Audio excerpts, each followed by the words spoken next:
Namaste, I'm Kanchana Advocate. Today I'm dealing with part 3 of the Constitution of India, Fundamental Rights.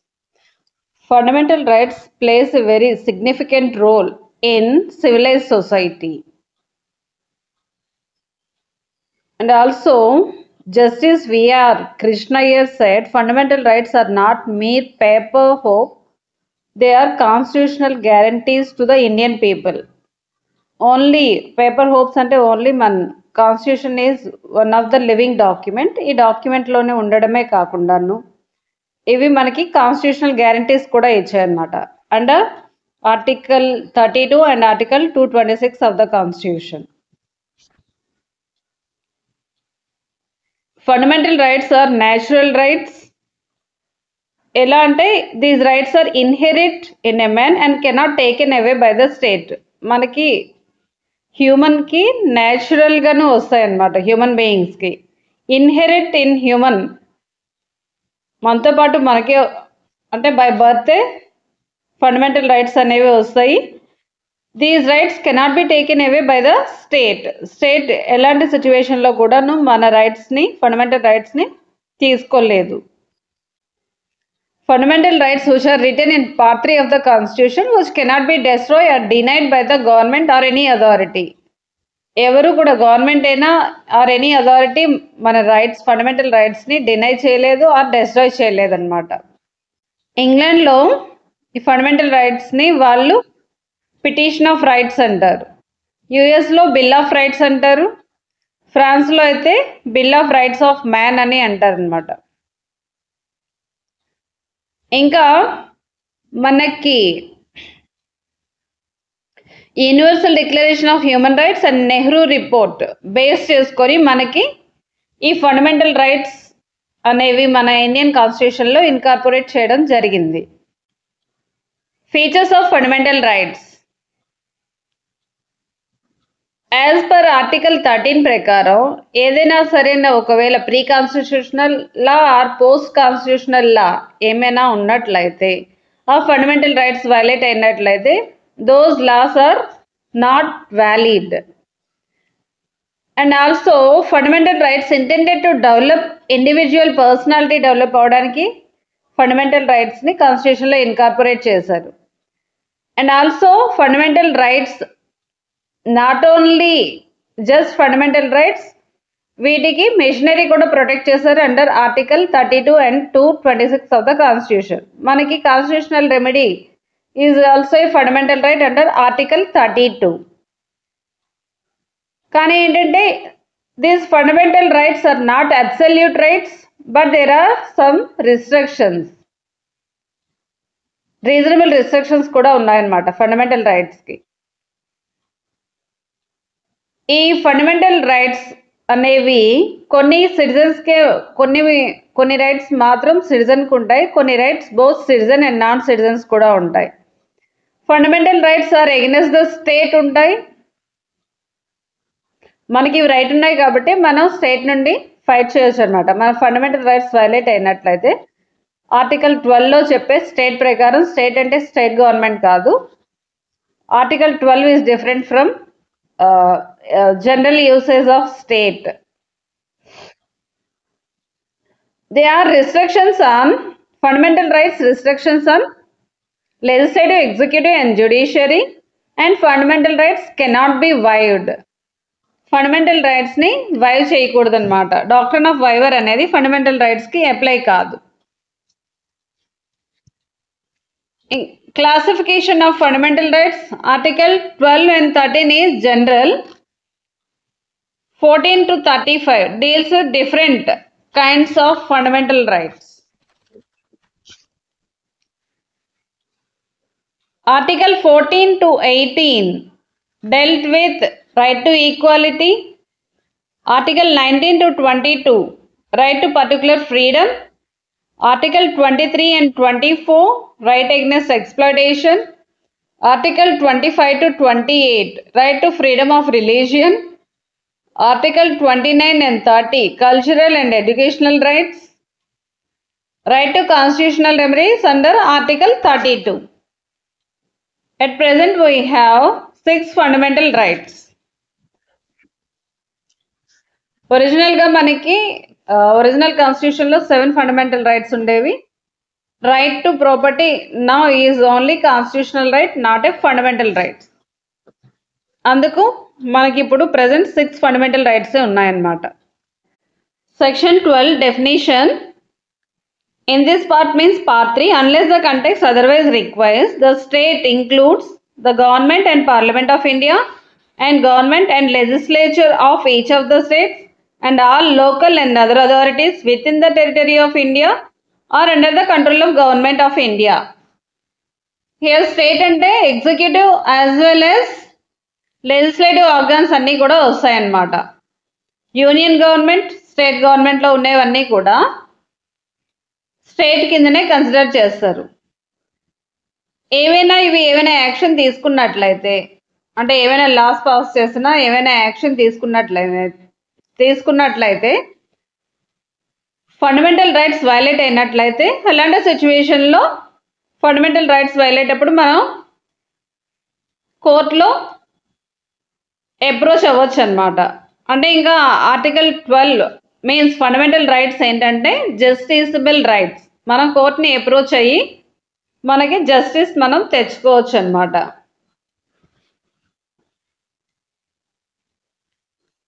Government and parliament of India means central government are union government and parliament.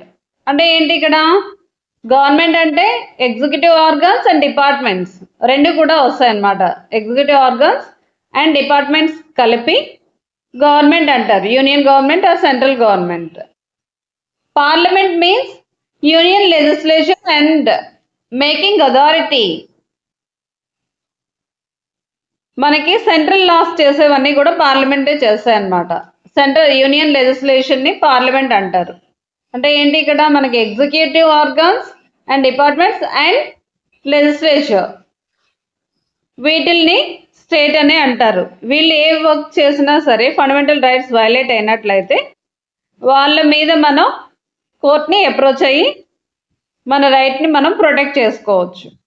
Government and legislature of each of the state same executive organ and state government departments is the government.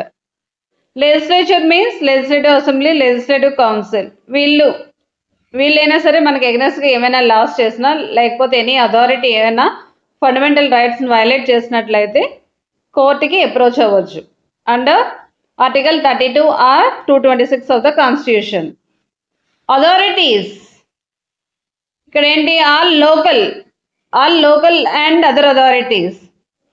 Local authorities అంటే మనకి general clauses యాక్ట్లో section 3 subsection 31లో చెప్పేవన్నీ కూడా వస్తాయి. అంటే municipalities, district boards, panchayats, improvement trust, mining settlement boards ఇవన్నీ కూడా local authorities కిందనే వస్తాయి అన్నమాట. ఇవి కూడాను స్టేట్లోకే వస్తాయి. ఏదైనా మున్సిపాలిటీ ఫండమెంటల్ రైట్స్ వైలేట్ చేసినా మనం కోర్టుని అప్రోచ్ అవ్వచ్చు. ఏదైనా district board, panchayat or trust or mining settlement boards ఇవన్నీ కూడా స్టేట్ కిందనే వస్తాయి కాబట్టి ఇవి citizens or non citizens fundamental rights అనేవి వైలేట్ చేయకూడదు. వైలేట్ చేసినట్లయితే మనం వాటి మీద ఎగనెస్ట్గా కోర్టులో కేసు ఫైల్ చేయొచ్చు, అంటే రిట్స్ వేయొచ్చు or any other A rights మనకు వైలేట్ అయితే మనం వాటి మీద వెళ్ళొచ్చు. అదర్ అథారిటీస్ ఇక్కడ అదర్ అథారిటీస్ అనేవి ఎక్కడ స్టాట్యూట్లో డిఫైన్ చేయలేదు, కాన్స్టిట్యూషన్లో కూడా డిఫైన్ చేయలేదు అనమాట. అందుకు ఏంటంటే it left to the discretion of the కోర్ట్స్ని ఇంటర్ప్రిట్ చేసుకోవడానికి ఇక్కడ మోర్ ఛాన్సెస్ ఉన్నాయన్నమాట. అదర్ అథారిటీస్ ఏమొస్తాయి అనేది మనకి సుప్రీంకోర్టు డెసిషన్స్ బేస్ చేసుకొని మనం ఏ వస్తాయి అనేవి డిసైడ్ అవుతాయి అన్నమాట. మనకి అదర్ అథారిటీస్లో ఫస్ట్ కేసు ఏంటంటే first time interpreted by Madras high court, university of Madras versus Shantabai AR 1954 Madras. ఇందులో ఏం చెప్పారంటే referring to article 12 court pronounced that the words local and other authorities must be construed as a generis rule. మనకి interpretation of స్టాట్యూట్స్లో ఉంటాయి కదా ఇంటర్ప్రిటేషన్స్లో. అందులో one of the rule is golden rule, liberal interpretation rule, ejusdem generis rule. అలాగా ejusdem generis అంటే ఏంటంటే like nature. అంటే ఇక్కడ లైక్ నేచర్ ఏంటి? Government and parliament of India, government and legislature of India, all local and other authorities. First ఏంటి చెప్తున్నాయి? Executive and legislature గురించి చెప్తున్నాయి. కాబట్టి other authorities, local and other authorities కూడా వాటికి సంబంధించినవే అవుతాయి అని చెప్తున్నారు అనమాట. ఎజెస్డమ్ జనరస్ రూల్ అంటే ముందు ఏమి ఇచ్చారు మనకి? Government and parliament of India ఇచ్చారు, government and legislature of each of the states ఇచ్చారు. అవి ఎలాగా దేనికి చెప్తున్నాయంటే ఎగ్జిక్యూటివ్ అండ్ లెజిస్లేచర్కి సంబంధించి చెప్తున్నాయి. అండ్ ఆల్సో అవి ఏం చేస్తాయి? సోవరెన్ అండ్ గవర్నమెంటల్ ఫంక్షన్స్ చేస్తాయి. కాబట్టి అలా చేసే ఏవైనా అథారిటీస్ ఉంటే అవన్నీ కూడాను అదర్ అథారిటీస్ కిందన వస్తాయి అని చెప్తున్నారు అనమాట. According to rule of ejusdem generis, only the authorities exercising governmental or sovereign functions would come within the meaning of other authorities.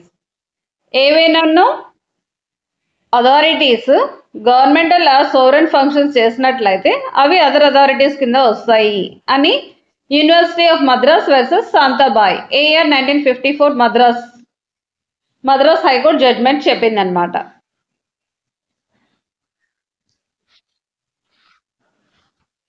Next one is R D Shetty versus international airport case, popularly known as airport case. మన ఎల్ఎల్బిలో అయితే అలా అనుకుంటాం అనమాట. ఇందులో కొన్ని guidelines ఇచ్చారు. Any authority as other authority under article 12. ఏవి అదర్ అథారిటీస్ అవుతాయంటే దానికి if entire share are owned by the government. ఒకవేళ మొత్తం షేర్ అంటే ఏంటి? ఒక కంపెనీ ఉందనుకోండి, అందులో మొత్తం షేర్స్ అన్నీ కూడా గవర్నమెంట్ అయినట్లయితే దట్ ఈస్ ద స్టేట్ అవుతుంది. If almost the entire expenditure is Born by the government. ఒకవేళ దానికి పర్టికులర్ ఇన్స్టిట్యూషన్కి ఆర్ అథారిటీకి సంబంధించిన ఎక్స్పెండిచర్ అంతా కూడా గవర్నమెంటే బేర్ చేసినట్లయితే అది కూడాను స్టేటే అవుతుంది. If that is a state conferred monopoly in that corporation, ఏదైనా ఒక కార్పొరేషన్కి మోనోపలీ ఉందనుకోండి, అంటే ఎయిర్పోర్ట్ అథారిటీ ఉందనుకోండి, మొత్తం దాని పవర్స్ అన్నీ కూడా ఎయిర్పోర్ట్ అథారిటీ దగ్గరే ఉంటాయి. అలాంటి సిచ్యువేషన్లో దాన్ని కూడాను స్టేట్గానే కన్సిడర్ చేయాలి. Whenever there is a deep and pervasive control by the government. ఒకవేళ government control, deep and pervasive control ఉందనుకోండి, అంటే మ్యాక్సిమం కంట్రోల్ అంతా కూడా, కీప్ కంట్రోల్ అంతా కూడా, అంటే జస్ట్ మినిస్టీరియల్ వర్క్ కాకుండా రిమైనింగ్ అంతా కూడా గవర్నమెంట్ కంట్రోల్లో ఉన్నట్టయితే ఆ అథారిటీ కూడా స్టేట్ కిందనే వస్తుంది. If the functions by the corporation are of public importance related functions ఏదైనాను కార్పొరేషన్ చేస్తే that is also state. If a department of government is transferred to a corporation, ఏదైనా గవర్నమెంట్ డిపార్ట్మెంట్ కార్పొరేషన్గా కన్వర్ట్ అయినట్లయితే ఆ corporation కూడాను state డెఫినేషన్లోకి వస్తాయి అని RD Shetty versus international airport కేసులో supreme court guidelines ఇచ్చిందనమాట. Another case ఈ సుఖ్దేవ్ వర్సెస్ భగత్ రామ్. ఇందులో సుప్రీంకోర్టు ఏం చెప్పారంటే LIC, ONGC, food corporation of India were held to be a state as they perform very similar functions was seen to be governmental or sovereign functions.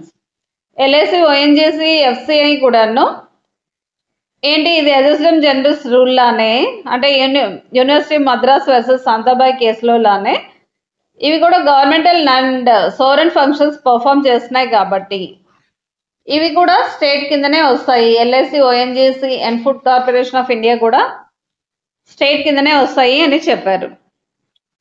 Whether state includes judiciary. Relevant case law is Naresh Miraskar versus State of Madras. ఈ కేసులో supreme court ఏం చెప్పింది అంటే administrative function ఒకవేళ ఏంటి judiciary చేసినట్లయితే, ఒకవేళ administrative function judiciary చేసినట్లయితే అలాంటి సిచ్యువేషన్లో అది స్టేట్ అవుతుంది. జ్యుడిషియల్ ఫంక్షన్స్ చేసినట్లయితే స్టేట్ కాదు. అడ్మినిస్ట్రేటివ్ ఫంక్షన్ చేసేటప్పుడు అయితే సుప్రీంకోర్టు అనుకోండి, under articles 145 and 146 of the constitution ప్రకారం అడ్మినిస్ట్రేటివ్ వర్క్ చేస్తాయి. ఏమైనా రూల్స్ అవి ప్రిపేర్ చేయడం, ఇంకా సమ్ అపాయింట్మెంట్స్ అవి చేయడం అనేవి సుప్రీంకోర్టు చేస్తాయి.